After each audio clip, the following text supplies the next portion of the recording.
Melanjutkan video sebelumnya, materi asam amino, peptida, dan protein dalam video ini akan dimulai dari topik ke-8, yaitu sintesis peptida. Kemarin, dalam video yang lalu, kita telah membahas bahwa kendala dalam sintesis peptida ialah jika kita mencampurkan beberapa asam amino, maka ada beberapa kemungkinan peptida yang dapat dihasilkan. Misalkan, jika kita mencampurkan asam amino alanina dan leucina, maka kita bisa mendapatkan dipeptida ala leu atau leu ala. Sementara dalam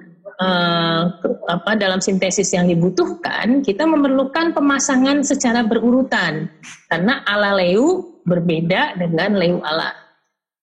Maka tantangan utama dalam sintesis adalah bagaimana memastikan pemasangan itu sebagaimana yang diharapkan. Dengan kata lain, masalah dalam sintesis peptida utamanya ialah reaksi pembentukan amida itu harus spesifik, tidak boleh acak. Sehingga untuk memastikan hal itu terjadi, kita harus melindungi salah satu gugus fungsi. Kita tahu pada asam amino terdapat asam karboksilat dan gugus amina. Maka salah satu gugus itu harus kita lindungi sehingga gugus yang lain yang kemudian akan bereaksi. Sebagai contoh, jika kita mencampurkan ala dan leu tadi dan kita menginginkan produknya adalah ala leu atau alanil leucina dan bukan leu ala. Artinya kita harus menggabungkan gugus CO2H atau karboksilat dari alanina dengan gugus amina dari leucina. Supaya alanina bereaksi hanya pada gugus karboksilat, gugus aminanya harus kita lindungi. Sebaliknya, supaya leucina hanya bereaksi pada gugus amina, gugus karboksilatnya harus kita lindungi. Jadi strateginya, pertama lindungilah gugus amina dari alanina, sehingga hanya gugus karboksilat yang bereaksi. Kemudian lindungi gugus karboksilat dari leucina, sehingga hanya gugus aminanya yang bereaksi. Sehingga kita mendapatkan reaksi yang kita inginkan, yaitu antara karboksilat alanina dan amina dari leucina membentuk ikatan peptida. Setelah reaksi yang diharapkan itu terjadi atau berlangsung, maka kita bisa menyingkirkan gugus pelindung yang kita pakai tadi. Gugus pelindung lazim ditambahkan di awal proses, dilepaskan di akhir proses, dan dia harus bertahan selama proses berlangsung. Tentu saja, jika yang Anda inginkan adalah leusil alanina atau dibalik asam aminonya, maka Anda lakukan hal sebaliknya. Jadi yang dilindungi adalah gugus karboksilat dari alanina dan gugus amina dari leucina.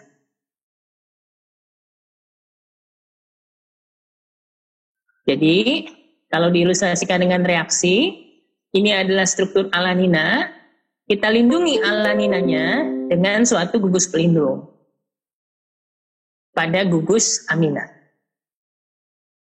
Kemudian leucina juga kita lindungi dengan suatu gugus pelindung pada gugus oksilat. Setelah dua gugus ini terlindungi, maka kita mendapatkan gugus CO2H bebas pada alanina dan gugus NH2 bebas pada leucina yang kita bisa reaksikan dengan bantuan reaksi DCC, disikloheksil karbodiimida, untuk membentuk gugus amida. Terakhir, setelah amida terbentuk, kedua gugus pelindung tadi kita lepaskan atau kita lakukan deproteksi sehingga kita memperoleh asam dipeptida alanil leucina. Bagaimana amina kita proteksi? Amina lazim diproteksi sebagai gugus karbamat. Reaksi apa yang dipakai untuk itu? Kita biasa menggunakan dua jenis reaksi. Reaksi yang pertama adalah reaksi ditersier butil dikarbonat. Anda tentu tahu asam karbonat, CO3 2- dikasih 2H+, kalau asam karbonat. Nah, karbonat itu kalau dikarbonat, maka menjadi seperti ini. Dan di ujung kiri dan kanan ada gugus tersier butil. Maka kita namai ditersier butil dikarbonat. dalam pelarut amina.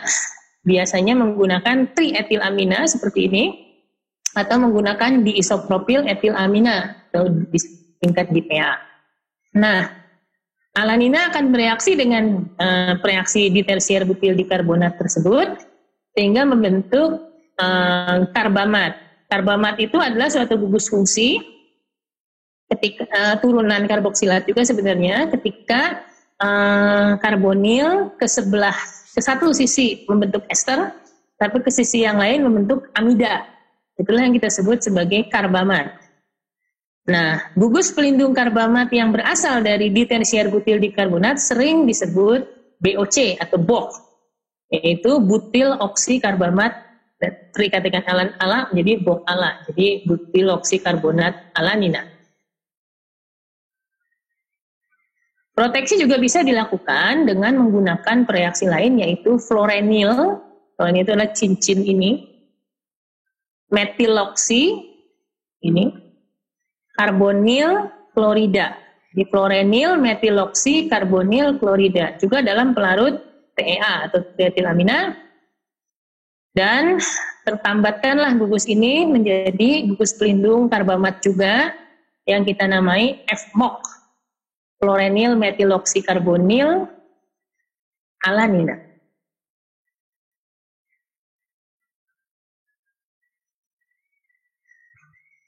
Nah, bagaimana dengan leucina? Untuk memproteksi gugus karboksilat, kita gunakan gugus ester metil atau gugus ester benzil.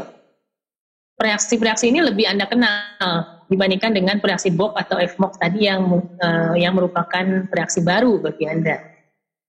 Nah, jadi kita bisa mengesterkan gugus karboksilat ini dengan menggunakan metanol dalam asam klorida sehingga menjadi ester metil leucinat atau leuome. Anda juga bisa memproteksinya menggunakan benzil alkohol dalam asam HCl sehingga terbentuklah gugus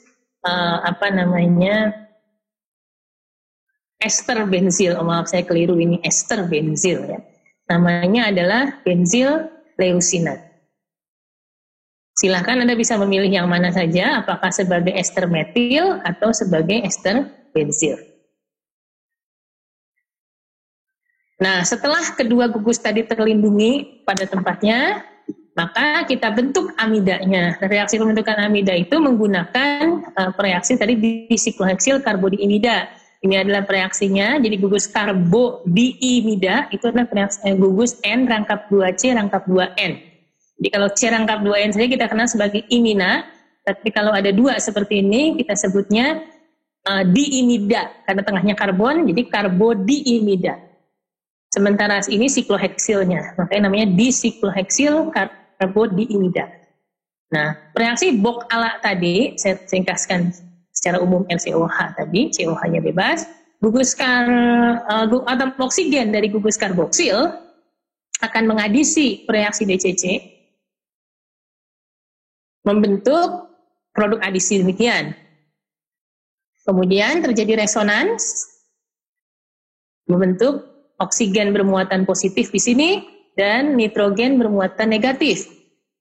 Sehingga terjadi transfer proton di antara mereka membentuk produk ini, RCOO, lalu ini C rangkap 2N sikloheksil, ini NH sikloheksil. Nah, jadi prinsipnya sebenarnya ini adalah mengubah dari BOC ala menjadi OH-nya itu berubah menjadi O terikat dengan gugus ini, sehingga menjadi gugus pergi yang lebih baik. Kita tahu OH gugus pergi yang kurang baik diubah menjadi gugus pergi yang lebih baik. Sehingga ketika kemudian amina menyerang, dalam hal ini leuome menyerang, maka NH2 bisa mengadisi seperti lazimnya adisi eliminasi pada senyawa turunan asam karboksilat. Nah, tapi ketika dieliminasi, nah terjadi resonans ke sini. Inilah yang membuat kenapa gugus pergi ini lebih baik daripada kalau kita menggunakan OH saja.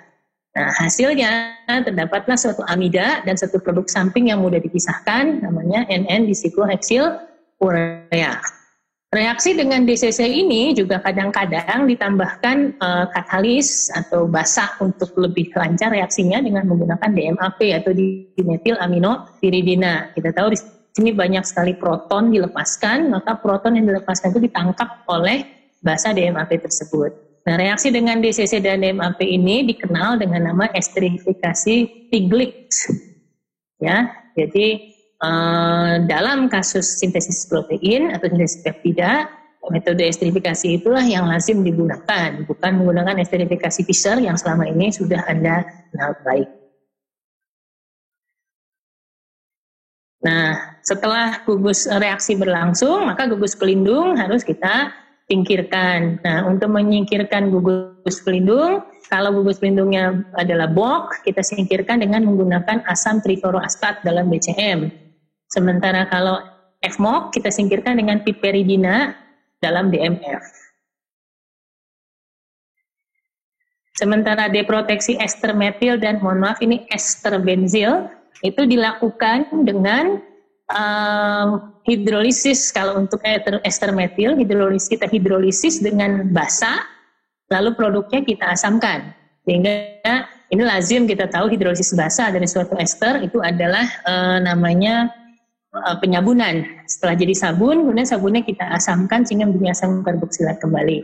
Sementara kalau ester benzil itu lazim dihilangkan dengan menggunakan hidrogen, gas hidrogen dengan katalis palladium.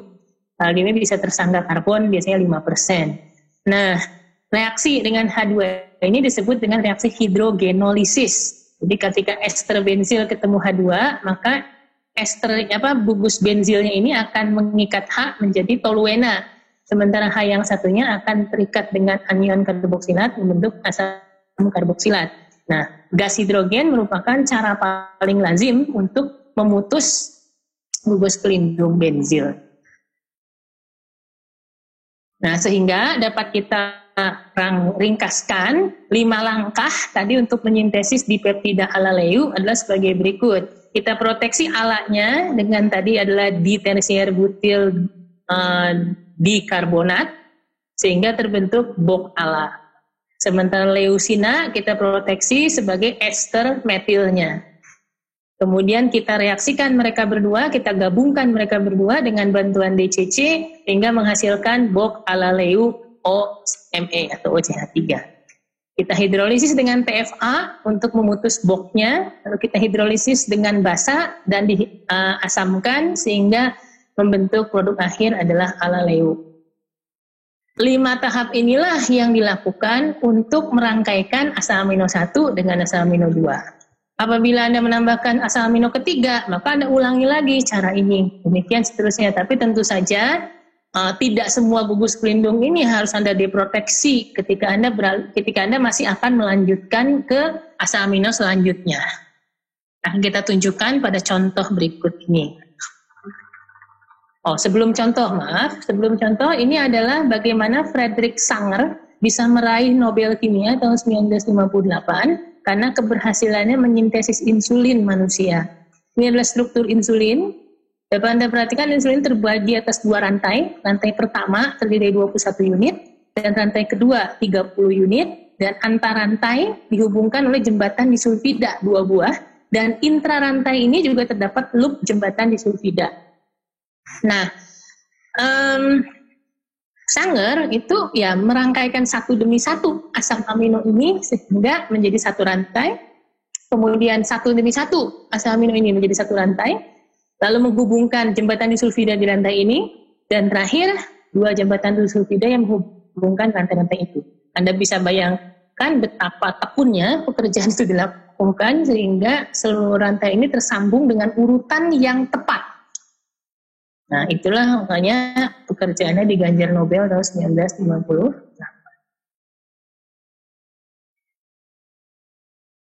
Baik. Nah, sekarang kita akan coba bagaimana menuliskan langkah-langkah sintesis peptida seperti tadi. Kalau kita menginginkan tripeptidanya itulah TWS.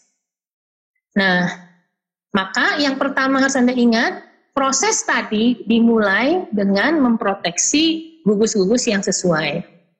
Kita mulai misalkan dari T. Kita tahu T ini adalah asam amino ujung N. T itu adalah treonina. Asam amino ujung N berarti NH2-nya akan bebas. CO2-nya yang akan bereaksi dengan amino dari W untuk membentuk TW. Maka dari itu, NH2 yang nanti akan jadi bebas itu kita proteksi supaya tidak ikut bereaksi dengan W.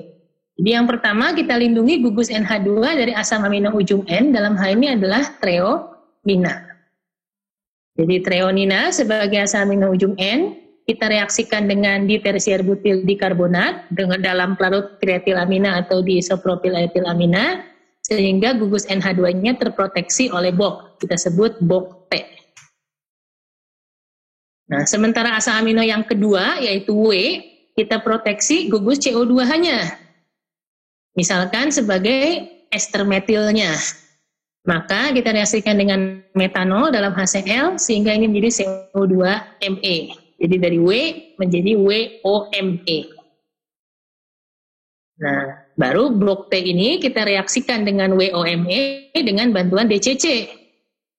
Sehingga kedua asam amino terproteksi tersebut akan tergabung. Demikian reaksinya.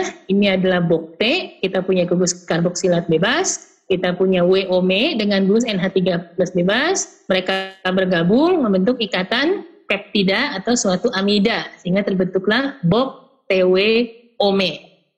Tentu saja di sini melepas molekul air, tapi tidak lupa saya tuliskan di sini. Nah, terakhir kita harus melakukan deproteksi. Tetapi kita ingat bahwa setelah kita mendapatkan TW ini, nantinya kita masih akan menambahkan S.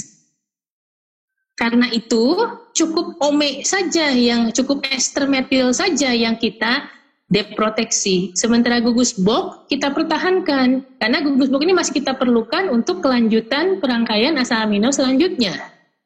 Jadi kita hanya mendeproteksi ome sehingga ome ini hilang dan menjadi BOK TW, yaitu dengan hidrolisis basa dan dengan pengasaman. Kita perhatikan BOK tetap bertahan. Lalu kita ulangi tahapan-tahapan tadi, mulai tahap 2 sampai tahap 4 ini kita ulangi untuk memasukkan asam amino ketiga. Yang kebetulan karena ini tripeptida, asam amino ketiga itu adalah asam amino ujung C, yaitu S atau serina. Kalau W tadi triptofan. Nah, jadi kita ulangi. Artinya apa? Si BOK TW tadi kita proteksi jadi ester metil. Si S asam amino yang berikutnya mau kita gabung, S kita gabung menjadi SOMe. Setelah jadi SOMe-nya kita gabung dengan BOK TW yang tadi sudah siap. Sehingga terjadi reaksi antara CO2 dan NH3+ ini dengan dibantu oleh DCC membentuk ikatan peptida yang kedua. Terbentuklah BOK TWS OMe.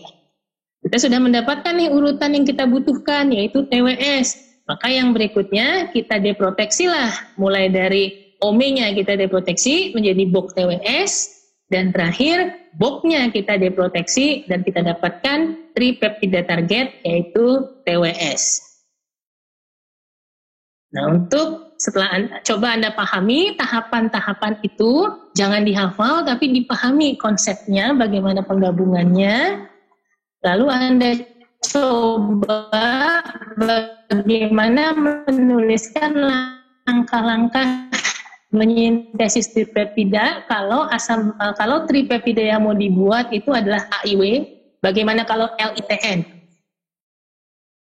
Catatan yang harus saya berikan di sini adalah kalau rantai samping R-nya merupakan asam amino asam, artinya memiliki CO2H seperti aspartat dan glutamat, atau dia memiliki NH2 di rantai sampingnya yaitu lisina, maka gugus-gugus itu harus ikut diproteksi.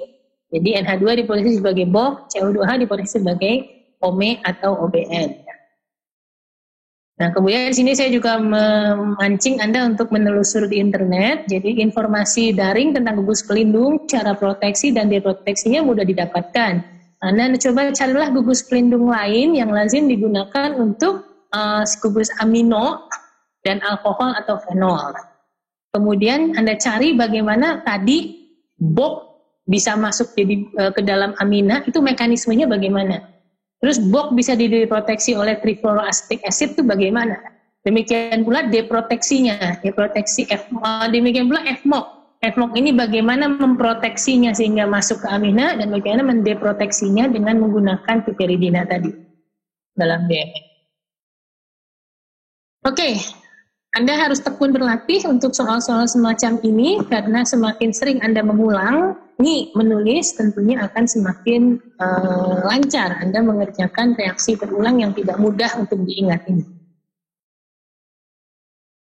Baik, nah selanjutnya masuk ke bagian ke-9, kita akan mempelajari sintesis peptida tapi yang terautomasi menggunakan metode fase padat Merrifield. Jadi Anda bisa bayangkan tadi bagaimana Sanger merangkaikan satu persatu menjadi insulin, tentunya prosesnya sangat panjang dan melelahkan. Itu terjadi tahun 1958 Nobel kimianya. Nah, kemudian seorang bernama Merrifield, Robert Bruce Merrifield, dia menemukan metode fase padat untuk mengautomasi proses ini. Caranya, asam amino pertama yang mau dia tumbuhkan itu ditambatkan dulu secara kovalen pada suatu butiran resin polimer. Istilahnya satu tangannya diborgol dulu di tembok. Temboknya itu adalah resin. Sehingga hanya tangan satunya lagi, gugus fungsi satunya lagi yang terbuka. Dan itulah yang kemudian menerima satu demi satu asam amino yang datang untuk digabung. Setelah seluruh rangkaian itu selesai, barulah borgolnya dilepas dan dia menjadi suatu peptida bebas. Nah, temuan semi otomatis ini diganjar dengan Nobel Kimia tahun 1984. Dan bisa perhatikan perlu waktu sekitar 30 tahun, hampir 30 tahun, untuk bisa mencapai perkembangan ini. Nah, resin yang lazim dipakai untuk tempat tertambatnya itu adalah resin polistirena. Tapi pada resin polistirena ini biasanya ditambahkan gugus paraklorometil di setiap selang kira-kira 100 cincin haril. Lalu asam amino ujung C yang sudah terlindungi oleh BOK akan diikatkan ke resin tersebut dengan ikatan ester melalui reaksi SN2. Ini adalah ilustrasinya. Jadi ini adalah resin polistirena. Polistirena kita tahu memiliki rantai samping fenil di setiap, jadi CH2, CH fenil, CH2, CH fenil begitu.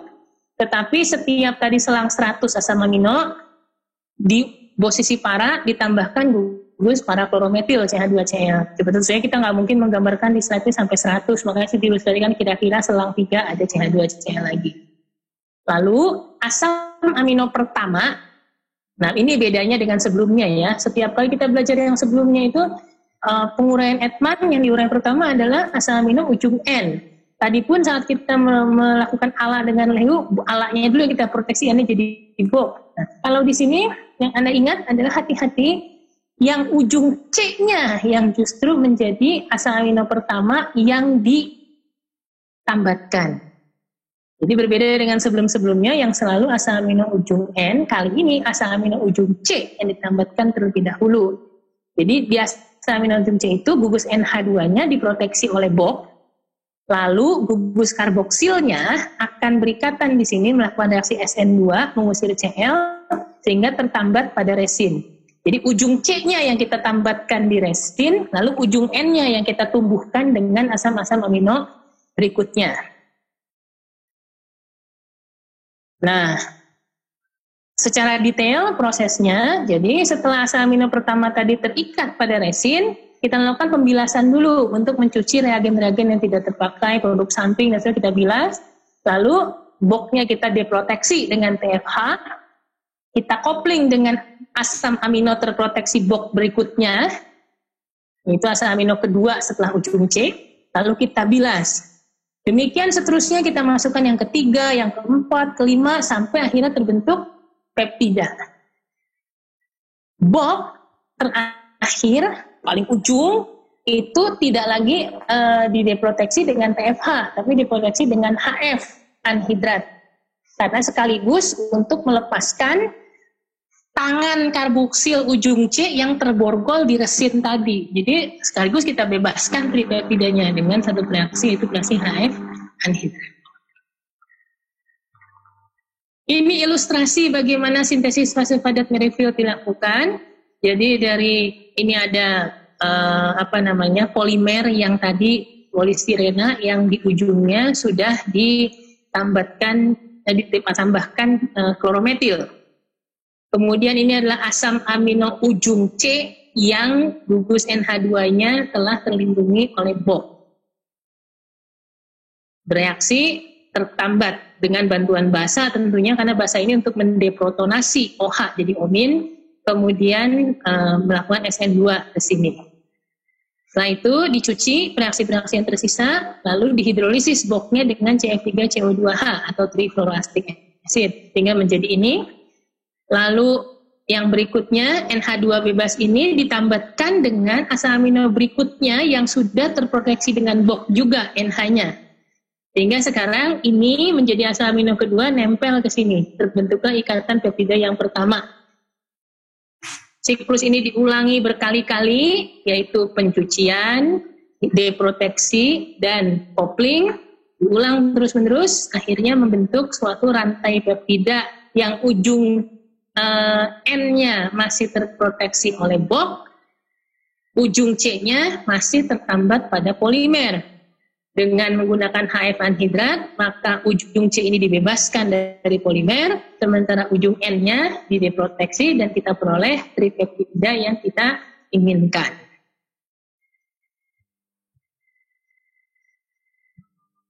Studi tentang resin yang digunakan terus berkembang. Setelah tadi selain resin polistirena, sekarang dikembangkan resin Wang. Ini adalah resin Wang. Sebetulnya juga basisnya ada polistirena, tetapi gugus yang tertambat bukan klorometil, tapi satu gugus yang suatu gugus benzena terus CH2OH.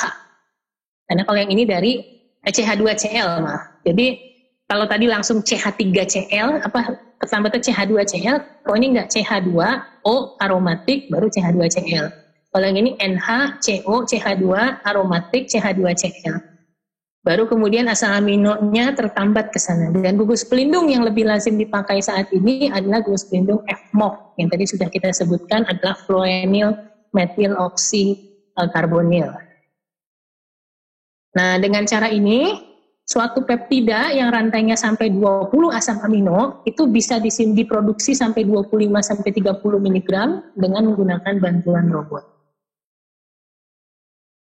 Sebagai topik terakhir dalam bab asam amino, peptida, dan protein ini, kita akan mempelajari struktur protein. Sebetulnya dalam bahasan-bahasan sebelumnya kita juga telah mempelajari struktur protein itu, yaitu struktur primer. Namun, struktur primer itu belum menunjukkan fungsionalitas dari suatu protein. Protein dalam tataran dibedakan berdasarkan dari fungsinya itu biasanya kita mengenal ada dua jenis protein, yaitu protein serat atau fibrous protein dan protein globular. Protein serat sesuai namanya berupa filamen-filamen panjang yang tersusun ke sisi, jadi ada rantai satu, sisi berikutnya ada rantai berikutnya satu sama lain terhubung. Dan biasanya dia membentuk jejaring yang kokoh dan tidak larut dalam air. Anda bisa membayangkan itu adalah jejaring otot atau tendon Anda, itu kolagen itu Anda bisa serat-serat yang kokoh dan tentunya tidak larut dalam air. Rasanya aneh sekali kalau sampai tendon kita larut dalam air ya. Nah, dan itu protein serat ini merupakan bahan penyusun struktural karena kuatnya itu. Ini berbeda dengan protein globular. Sesuai namanya, itu biasanya berbentuk kira-kira bulat dari lilitan-lilitan rantai protein. Dan ini biasanya larut air dan cenderung mobil di dalam sel. Contohnya tentunya adalah sebagian enzim tubuh kita, semuanya ada protein globular. Tentu saja protein serat dan protein globular tidak bisa lagi digambarkan seperti struktur primer tadi yang hanya kita gambarkan sebagai rantai asam amino 1, asam amino 2, asam amino 3 terus dari ujung N hingga ke ujung C. Perlu tataran penggambaran yang lebih tinggi, yaitu struktur di atas primer, struktur sekunder, tersier, hingga barulah ketika mencapai protein kuaterner, protein memiliki fungsionalitas sebagaimana yang terdapat di dalam tubuh, baik itu sebagai protein serat atau protein globular.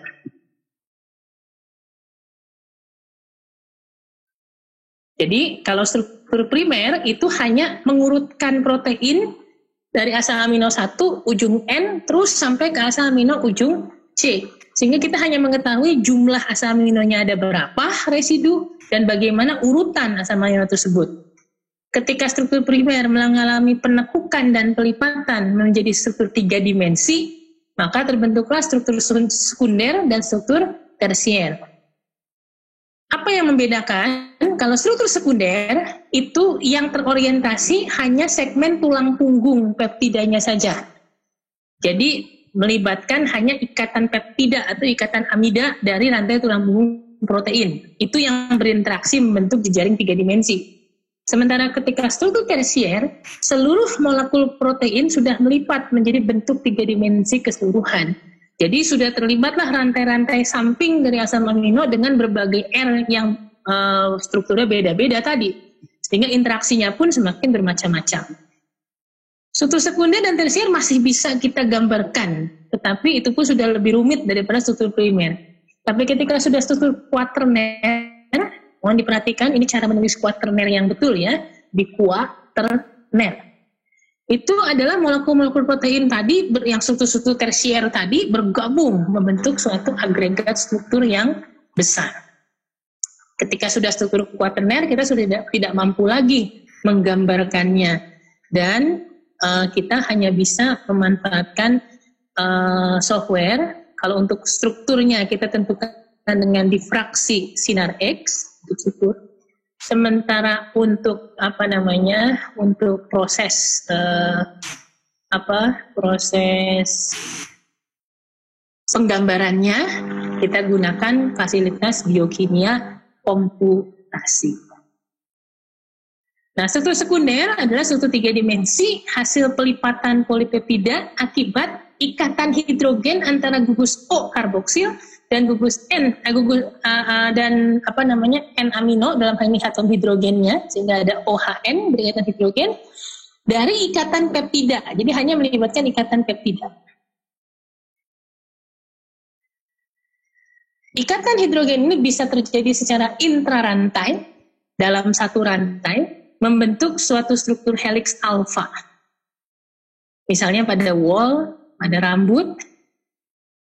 Ciri khasnya adalah rantai polipeptidanya biasanya memiliki rantai samping R yang berukuran besar, sehingga dengan struktur helix tersebut R itu bisa diarahkan keluar dari helix.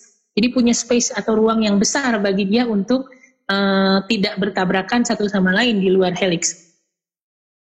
Dalam struktur helix tersebut terbentuk kumparan-kumparan atau gelung-gelung coil putar kanan yang mirip dengan kabel telepon tempo dulu. Dalam satu gelung itu ada 3,6 residu asam amino dengan jarak antar gelung ada 5,4 angstrom, nanti akan ditunjukkan di slide berikutnya. Kemudian ikatan hidrogen akan terbentuk setiap selang 3 asam amino dengan panjang ikatan hidrogen itu 2,8 angstrom, dan ikatan hidrogen inilah yang menjaga supaya struktur alpha helix tersebut tetap kokoh. Dan struktur alpha helix inilah yang membentuk hampir semua protein globular, misalnya mioglobin.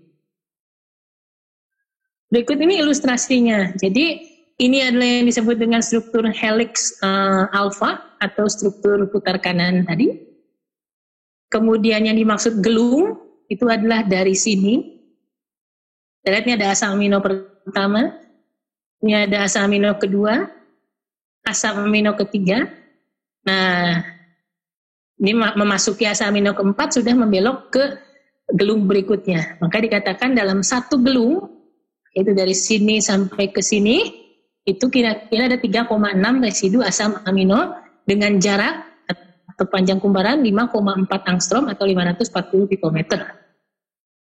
Kemudian di setiap 3 residu asam amino, 1, 2, nah ini dari satu sini, 1, amino kedua, asam amino ketiga, di sini terbentuk ikatan hidrogen yang panjangnya tadi 2,8 angstrom. Jadi Anda perhatikan ikatan hidrogen ini berada di sisi-sisi dari helix itu. Jadi di sisi kiri, sisi kanan.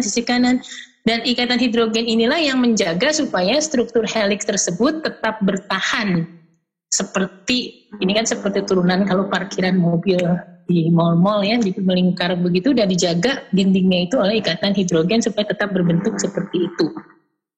Dan Anda perhatikan di sini RR-nya itu mengarah keluar dari helix, jadi bukan ke dalam. Ini juga keluar tuh bisa ke sebelah sini juga ya. Jadi keluar dari helix sehingga tidak crowded di dalam helix, tetapi dia mempunyai tempat yang luas. Nah, struktur ini dalam penggambaran biokimia komputasi sering disederhanakan menjadi penggambaran seperti ini. Jadi kalau Anda menemukan gambar begini, ini artinya adalah struktur alpha helix. Ini juga alpha helix, ini alpha helix.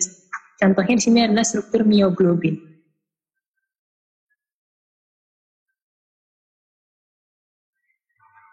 Jika ikatan hidrogen antara ikatan peptida tadi berlangsung secara antar rantai, bukan intra rantai tapi antar rantai, maka terbentuk struktur yang namanya lembaran terlipat beta atau beta plated sheet.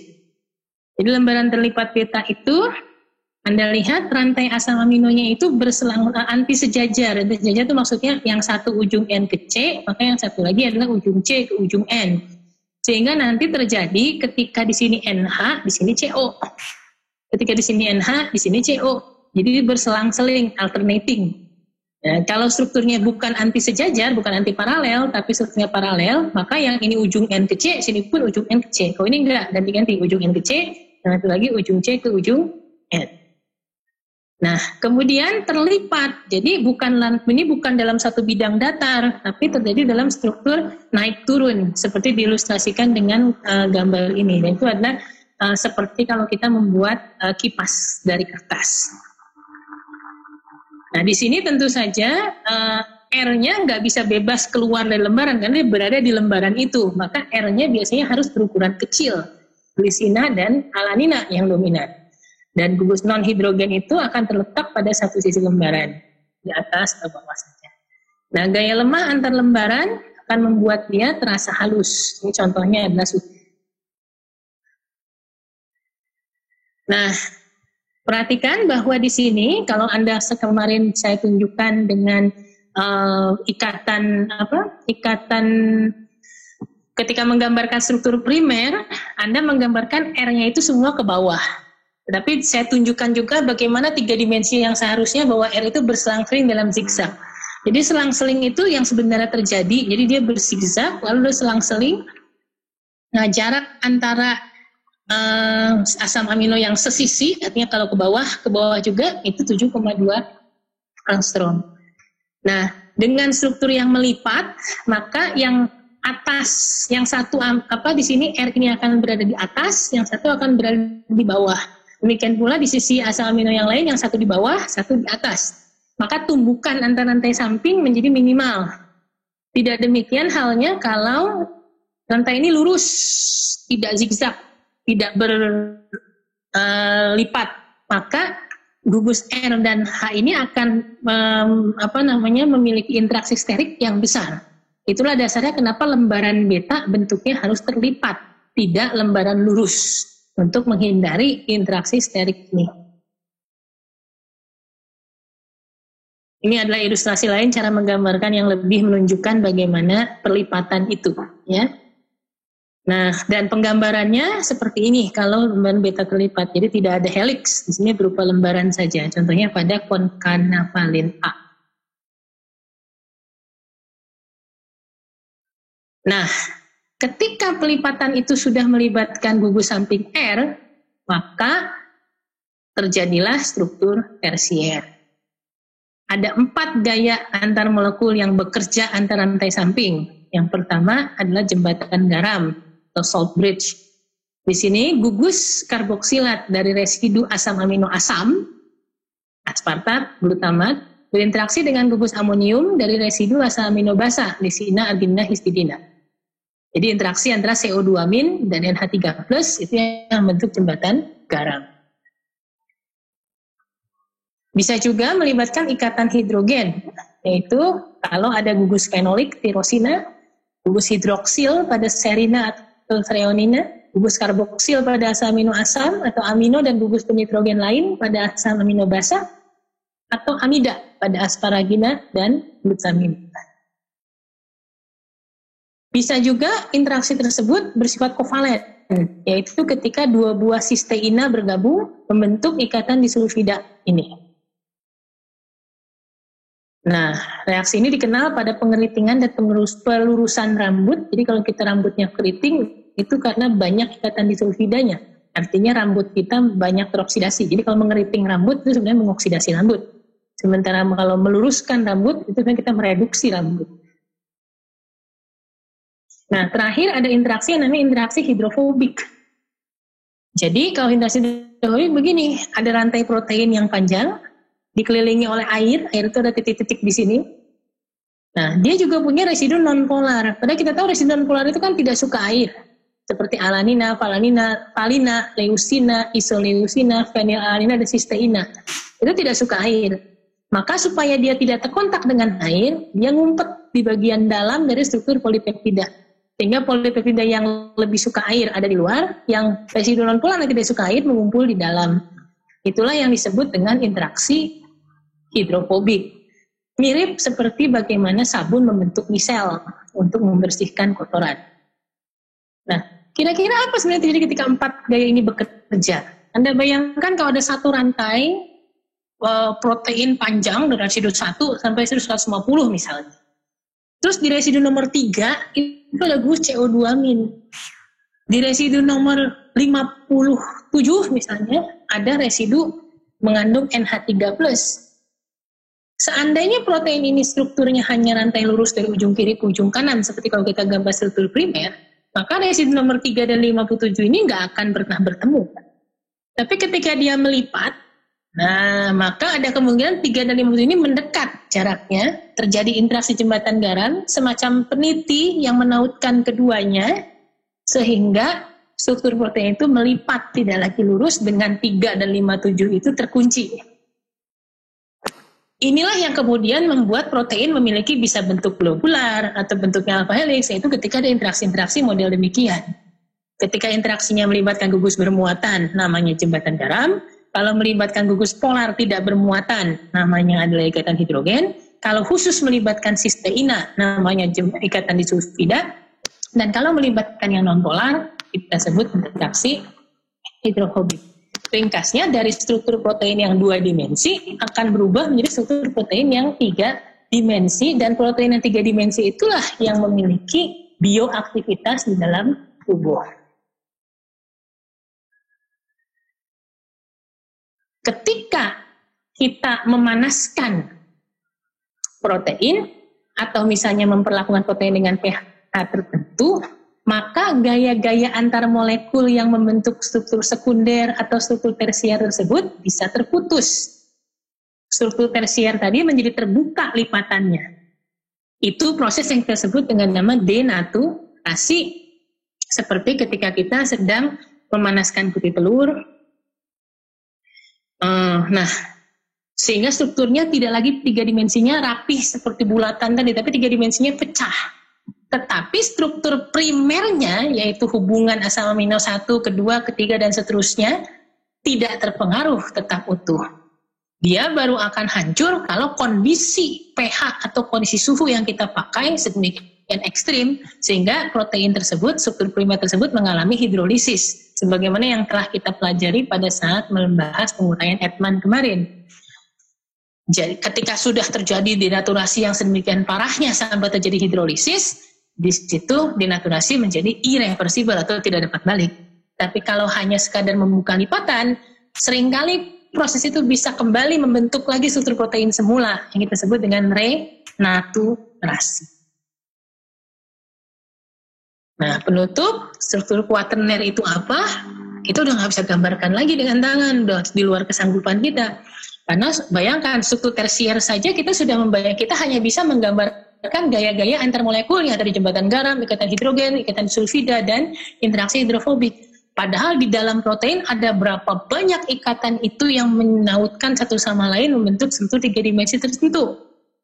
Nah, sekarang dalam kuaterner, tersier yang sudah rumit tadi bergabung lagi, bisa dengan sesama tersier, bisa dengan senyawa lain, baik itu protein atau non-protein.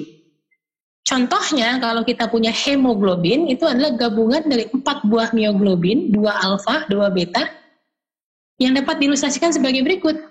Jadi, hemoglobin itu di dalamnya pertama ada struktur hem, sebagai gugus prostetiknya, menempel pada protein yang namanya globin. Jadi kita punya komponen protein namanya globin, komponen non-protein sebagai gugus protein namanya hem. Hem ini biasa mengikat logam besi pada kerangka tetrapirola ini. Nah, setiap satu mioglobin memiliki satu hem dan satu globin. Ketika hemoglobin, dia adalah gabungan dari 4 buah mioglobin. Maka Anda perhatikan di sini ada 2 buah subunit alfa, yaitu yang berwarna biru tua ini dan yang berwarna hijau. Dan ada 2 buah subunit beta, yaitu yang berwarna kuning dan berwarna sian di sini, di bawah. Lalu ada yang ungu ini adalah hem ini, dan merah adalah besi yang diikat. Ini juga ada 4 buah, karena ada 4 buah mioglobin, maka ada 4 buah gugus hem dan atom besinya. Inilah contoh struktur kuaterner dari hemoglobin. Sementara 1 buah ini itu adalah contoh struktur tersier dari mioglobin. Jadi Anda bisa bayangkan suatu hal yang mustahil kita gambarkan dengan tangan, kecuali dengan bantuan komputasi. Dalam hal ini biokimia komputasi. Tapi paling tidak di kuliah ini Anda bisa menggambarkan bahwa di dalam struktur ini ternyata ada struktur-struktur sederhana namanya asam amino yang bergabung satu sama lain membentuk struktur primer. Lalu struktur primer ke struktur sekunder bergabung melalui ikatan hidrogen antara ikatan peptida. Lalu antai sampai ikut berinteraksi hingga bentuk struktur tersier, dan akhirnya struktur tersier bergabung hingga menjadi struktur kuaterner yang rumit seperti ini.